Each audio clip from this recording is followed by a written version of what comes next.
Olá pessoal, esse é mais um vídeo do o quadro recente aqui, né? Às sextas-feiras, o Diário do Leitor. E eu vou mostrar esse livro aqui, porque ele me ajudou a elucidar algumas coisas que eu quero falar enquanto eu li essa história. E assim, é uma coisa que eu observo, né? Observo bem tudo que está aqui dentro. Como leitor, eu já vi vídeos sobre esse livro aqui, inclusive tem um vídeo no canal do Ludi Pereira que é muito bom, ele fala bastante sobre essa obra aqui. Eu vou deixar recomendado o link na descrição aqui do vídeo para você assistir lá o vídeo dele. Então eu já vi vídeos sobre esse livro e já vi também conversas, né, com colegas que também conhecem essa obra e gostaram muito. E é curioso como que tem certos fatores que para o leitor, que é só um leitor, passa batido, né? Mas para pessoas como eu, por exemplo, que eu também escrevo, eu já tenho mais de 20 e-books lá na Amazon e ainda virão vários outros, só que agora já não são tão curtos, não são contos, né? São histórias um pouco maiores, mais aprofundadas. Então elas virão, tá? Dá um trabalho maior para prepará-las. E exatamente por ser um escritor que eu acabo desenvolvendo um outro olhar sobre obras como essa daqui, por exemplo, que eu estou terminando de ler, mas eu no começo dessa obra, eu senti um certo incômodo com coisas que eu não entendia, e eu vou compartilhar aqui com você. Ela tem um problema de uma grafia, uma diagramação que a gente não está acostumado. Por quê? Aqui no Brasil criou-se um padrão onde os diálogos são colocados por travessão, aquele travessão, né? Sempre quando inicia a fala de alguém, coloca-se o travessão. E aí depois vem a fala e depois vem de novo o traço ou a vírgula, né? Agora está na moda colocar a vírgula, fulano disse, né? Mas eu era da época em que ainda tinha o outro travessão depois da fala, colocando lá, fulano disse, né? Alguma coisa assim, para a gente saber quem falou, né? E tal. E aí normalmente tem uma ação também da pessoa, tudo junto ali. Então, a gente é acostumado com isso. Eu, né, na verdade, eu era acostumado a ver isso. O travessão no diálogo, o travessão depois indicando quem teve aquela fala. As aspas, normalmente o que eu via eram pensamentos, né? Então, os pensamentos eram colocados em aspas ou em itálico, né? E algumas vezes já vi os dois, né? As aspas e também em itálico, que aí realçava mais que aquilo era um pensamento. Eu já vi muito disso. Então eu estava acostumado a esse tipo de coisa. E de lá para cá, eu ando conhecendo livros que por algum motivo não são assim. E aí eu fico pensando, sabe? Será que isso é certo? Será que isso é errado? Porque a gente acaba sendo condicionado a essas coisas. E aí, quando a gente não vê isso no livro, a primeira coisa que eu penso, tá errado isso daqui, né? Como é que põe a fala de alguém e não põe travessão? Põe simplesmente ali como se fosse uma narração, né? Aí você vai ver, não é uma narração, é a fala de alguém. Mas não tem um travessão, não tem aspas, não tem itálico, não tem nada, né? Como assim? E aí, de repente, na mesma página tá ali duas falas. Uma com travessão, a outra sem, uma com aspas, a outra sem. Como é que fica isso, sabe? Tá certo isso? Então, são coisas que me incomodam, que eu fico pensando, né? Será que isso é certo? Será que a gente pode fazer isso, né? Na nossa obra literária? Como é que fica essa questão? Aí você vai falar assim pra mim, pô, mas você como leitor, você não devia ficar pensando nessas coisas. Curte a leitura, curte a obra, né? Curte a história, curte o que é que está escrito ali. Sim, acredito que é isso que os leitores fazem. Sabe, eles curtem a obra, curtem aquele conteúdo que eles estão lendo ali. Mas não tem como não observar, porque quando eu sento para escrever alguma coisa, eu fico no mínimo 3 horas ali, cara. No mínimo, 3 horas escrevendo alguma coisa. E não pense vocês que é muita coisa. Às vezes você fica 3 horas num parágrafo.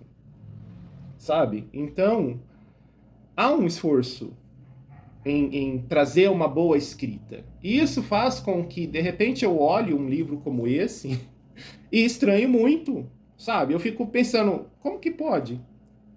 E pode, né? Pode, tanto pode que está aqui, não apenas impresso, físico, né? Ó, tá físico, como por uma editora bem conhecida, sabe? Uma das melhores, né? Uma das mais conceituadas atualmente no país. Então, sinal que pode. Agora, é dois pesos e duas medidas, é isso? Porque se é um escritor brasileiro que coloca as coisas que eu vi aqui, sem travessão, aí uma fala está com aspas, a outra não está.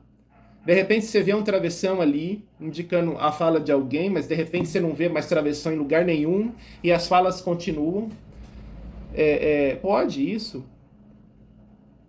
Se é um escritor brasileiro, também vai valer isso? Ou isso só vale porque foi traduzido? Isso só vale porque é tradução de uma obra estrangeira? Como é que fica essa questão? Sabe? Não sei. Também tem umas coisas que me aborreceram um pouco. Por exemplo, esse livro não tem em uma. Sabe? Quando você vai estar ali escrevendo e coloca. Chega uma hora sem colocar, né? Em uma. Em um. Não, nesse livro você não vai achar isso. Você vai achar numa. Você vai achar num. Isso você vai encontrar muito aqui. Numa ou num. Demorou para eu entender essa coisa das aspas, da falta do travessão, as aspas ali, por que aparecia numa fala, na outra não. Demorei para entender que se tratava de que as aspas que aparecem numa fala, normalmente é a fala do outro. E a fala que aparece sem aspas, sem travessão, sem nada, como se fosse uma mera narração, mas na verdade é uma fala. Quando isso acontece é porque é o próprio narrador, é a fala do próprio narrador. Esse livro é em primeira pessoa, tá? Esse livro é em primeira pessoa. Foi talvez proposital essa coisa das aspas. As aspas sempre na fala do outro. Na fala que é do próprio narrador, não. Mesmo quando o narrador está conversando com o outro, ele não está narrando pra gente o que está acontecendo. Ele está numa conversa com o outro, é um diálogo. O outro tem as aspas em suas falas. As falas dele, do narrador, não. E aí quando vira, é o momento que vira, né? O foco muda, o narrador é outro, não é aquele anterior, é outra pessoa que está narrando. É aí que eu me dei conta disso. Aí que eu percebi que a intenção, na verdade, foi essa, né? Agora, eu não sei se esse foi um objetivo que eu chamo de plástica da escrita, né? Todo um visual, um método ali de apresentar a escrita desse jeito, ou se a pessoa que escreveu, ela realmente escreve assim, né? E aí, nesse caso, essa história ajudou a parecer que é proposital. Mas, de repente, o autor, o John Fowles, né? John Fowles, de repente, seria preciso ler outras obras dele para saber se essa característica é dessa obra, por causa das circunstâncias que a gente encontra aqui, ou se, de repente, é a escrita dele que é assim. Tem muito escritor independente por aí que está escrevendo coisa muito interessante. Muito mais interessante do que a gente vê em editoras assim, tá? Editoras conceituadíssimas. Acontece que, por algum motivo, não estão nessas editoras. Estão por aí, sabe? E aí você vai ver, tem coisas bem interessantes ali que esses escritores independentes escrevem. E eu leio muitos. E eu não quero mais fazer esse papel de algoz. Porque o fulano, a escrita dele é assim, porque o ciclano tem erros aqui, aqui, ali. Eu não quero mais fazer isso não, porque aí a gente pega um livro desse aqui, com erros de pronome, pronome a, pronome o, né? E a gente fica confuso, cara, porque a nossa gramática, ela é muito complicada. E aí quando a gente pega esse livro e a gente vê esses pronomes a e o de uma forma que a gente estava acostumado a achar que é errado, a gente fica sem saber o que pensar, né? Será que não é mais errado, né? Será que agora está certo? Será que agora pode colocar os pronomes assim, desse jeito, como eu vi aqui? E o em uma, que eu não vi, mas vi numa? E o em um, que eu não vi, mas vi muitos nuns? Sabe? A gente pega esse livro e vê como que a gente é injusto com o escritor independente brasileiro. A gente se sente um algoz em exigir muito da escrita dos nossos colegas. Então eu não quero mais ficar apontando. Eu lembro que teve um livro do Tiago Boretti que eu apontei vários erros lá na história dele. E é chato isso, sabe? Porque por mais que você fale que gostou da história e realmente gostou, apontar esses erros, mostrar esses erros, fica uma coisa muito chata, né? Eu não quero mais fazer isso, não. Daqui pra frente eu não vou ficar criticando a escrita do coleguinha, não. Da forma, né, como vinha fazendo, apontando e tudo. Não quero, não. Eu prefiro falar, de repente, que não funcionou pra mim, né? Prefiro, de repente, falar de uma forma mais suave essas coisas, sabe? Que a escrita não conversou comigo, essas coisas. Que aí já dá pra entender, né, que não foi legal a narração e tal. Eu prefiro assim. Agora, eu tenho coisas para falar sobre essa história, tá? Eu recomendo esse livro aqui, sim. É sequestro, é cativeiro, né? E ali a gente acompanha como que vai passando o tempo, né? E vai passando o tempo, e vai passando o tempo, e tá ali a gente acompanhando o sequestrador e o sequestrado. Como que eles vão vivendo nesse cativeiro. É bem interessante. E por hora eu quis colocar mesmo essas impressões, né, sobre a escrita, sobre o modo em que a gente escreve um livro. São dois pesos? São duas medidas? O escritor estrangeiro, então, pode tudo. A tradução, vamos perdoar a tradução. E o brasileiro não. O brasileiro não pode, não. O brasileiro tem que estar impecável. Como é que é isso? Eu lembro do José Saramago, né? O Ensaio sobre a Cegueira. É um livro do José Saramago que eu já li 3 vezes.